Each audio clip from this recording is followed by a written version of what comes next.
তবে যে তুমি আমাকে বললে আমি আমি তোমার সাথে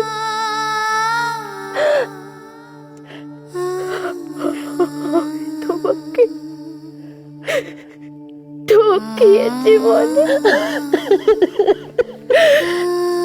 বলো না, আমি তোমাকে ঠকিয়েছি না?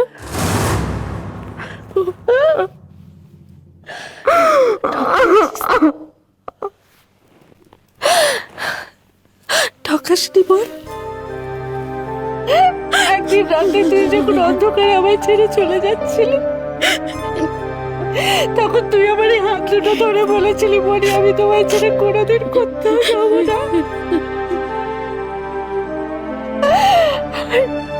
আর আজকে অন্য কে কি বললে সেজন্য তাদের কথা শুনে আমাকে কিছু না বলে তুই চলে যাচ্ছিলি। আমার ঠকাসনি,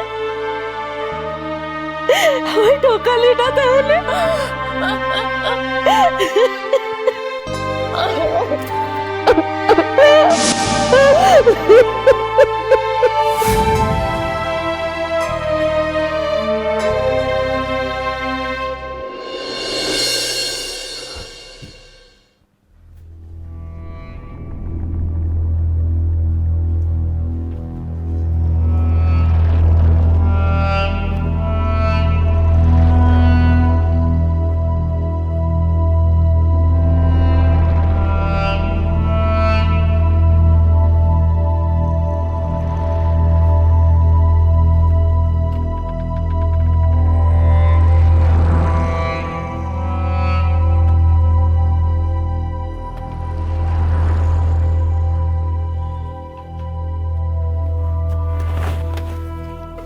এটা বললি কেন? দীপু দেখি দেখি, আরে খাটতে খাটতে ছেলেটার একেবারে হাতখানা হয়ে গেছে চেহারাটা। দীপু ষাট ষাট। ওখানে নিশ্চয়ই আমাকে নিয়ে খুব চিন্তা করতে না তুমি? কেন বারবার সে কথা মনে করাস বাবা? আমি যে কথা সম্পূর্ণ ভুলে যেতে চাই দীপু। 10টা নয় 5টা নয়, আমার একটা মাত্র ছেলে। মন চাইলেও তাকে একটু দেখতে পেত না। পিসি পিসমশাই নিশ্চয়ই খুব যত্ন করতো তোমার? হ্যাঁ হ্যাঁ, ওই আর কি। সেই তো দুজনেই সারাদিন বাইরে বাইরে থাকতো, আমি বাড়িতে একা। খাওয়া দাওয়া কেমন ছিল? ছিল ছিল, ও একরকম ছিল। নিজের বাড়ি তো আর নয় বাবা। দেখ না, এই শীতকাল পড়েছে, একটু যে পুলি পিঠে বা একটু এই নলেন গুড়ের, লোকের বাড়িতে কি এসব হয়? আচ্ছা বেশ, আজ আমি তোমার জন্য নলেন গুড়ের সন্দেশ নিয়ে আসবো। খুশি?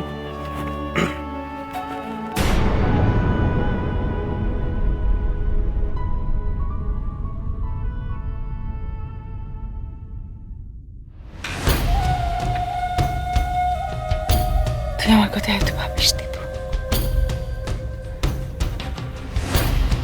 মায়ের উপর এমন ভালোবাসা, এমন ভক্তি আজকাল গোটা ছেলে মেয়ের হয়। এক আমার এই দীপুর হয়।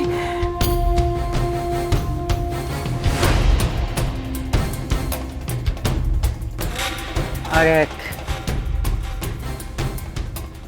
ওই ভদ্রমহিলার মেয়ে, তাকে দেখতে মায়ের নামের সাথে নামের মিল আছে বলে একখানা গোটা বাড়ি ফেরত দিতে।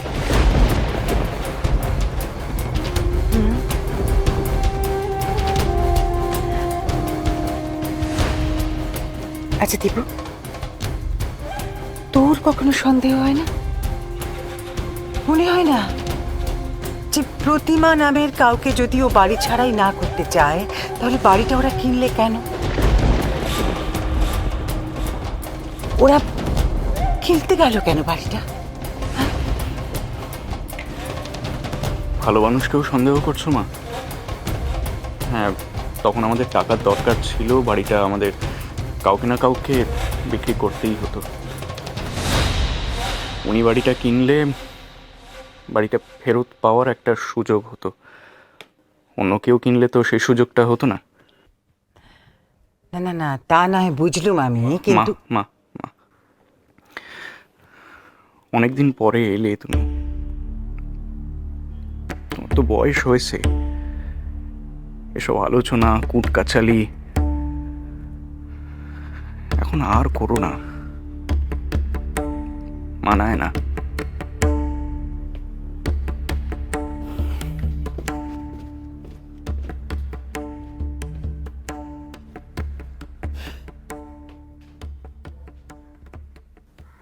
বোকা ছেলেটা।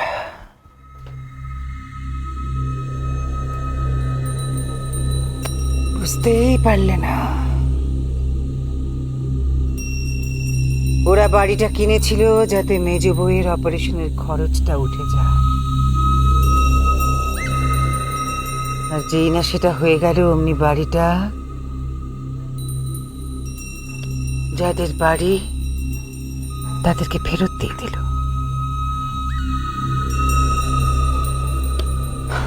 মা গো মা, সে নয় বুঝলুম, কিন্তু দুটো দুটো দুটো সুতো তার মাঝখানে একটা কোথাও গিঁট না থাকলে দুটো সুতোতে টান পড়ছে কি করে?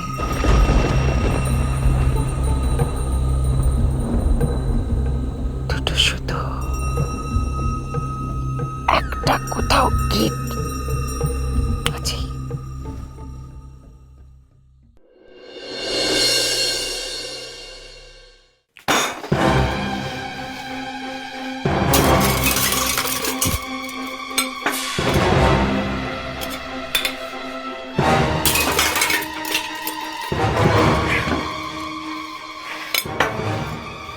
গজরাও গজরাও, খালি গজরাই যাও। একটা একরত্তি মেয়ে, বারবার বারবার তার কাছে আমরা হেরে যাচ্ছি।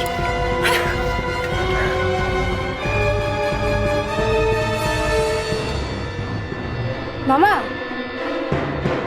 চা খাবেন?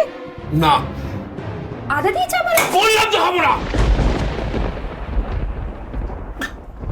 বলছে কি খান? তোর খুব মুখ চলে না রে, বলছে তো খাবে না। ঠিক আছে, ওদের তো সব গন্ডগোল মিটেই গেছে। যাই জেনে আসি ঝিলিক দিদি কি খাবে। আসছি, হ্যাঁ।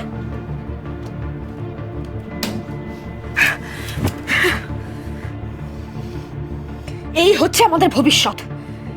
একটা কাজের মেয়ে দুদিন হলো এসেছে, সেই আমাদের কথা শুনিয়ে যাচ্ছে। আচ্ছা, খেলাটা এরকম পাল্টে যাবে সেটা তুমি ভাবতে পেরেছিলে? এইভাবে ভাবলে হবে না, বুঝলে? হবে না। আমরা যা ভাবি তার থেকে আরো এক পা এগিয়ে ভাবে ওই মেয়েটা। তখন তো মুখে কুলু পেটে বসেছিল। তুই দিদিকে দিনের পর দিন ঠকিয়ে যাবি আর আমরা বুক বুঝে সেটা সহ্য করবো? তুই কেন এমন করলি ঝিলিক? দিদি কি তোকে কোনোদিনও কোনো কিছুর অভাব বোধ করতে দিয়েছে? লোক ঠকানোর স্বভাব রানী।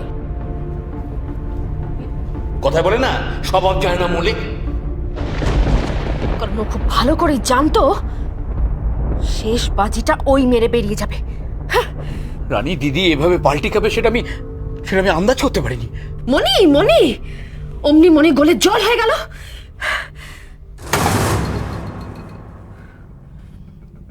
আর দেরি করলে চলবে না রানী।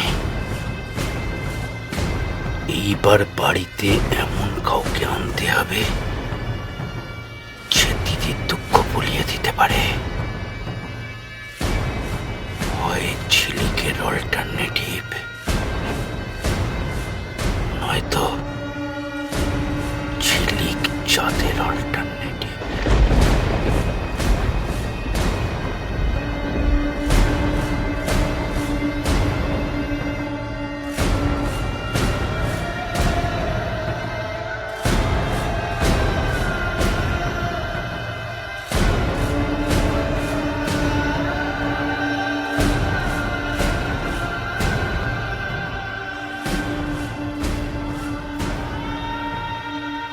কোথাকার কোন মেয়ে মাসিকে চেনে না জানে না?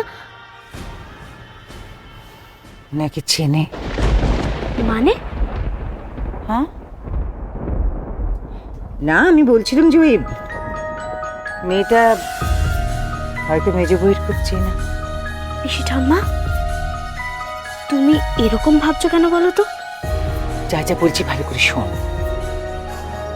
দেখ, ওই মেয়েটাকে আগে দেখবার চেষ্টা করতো।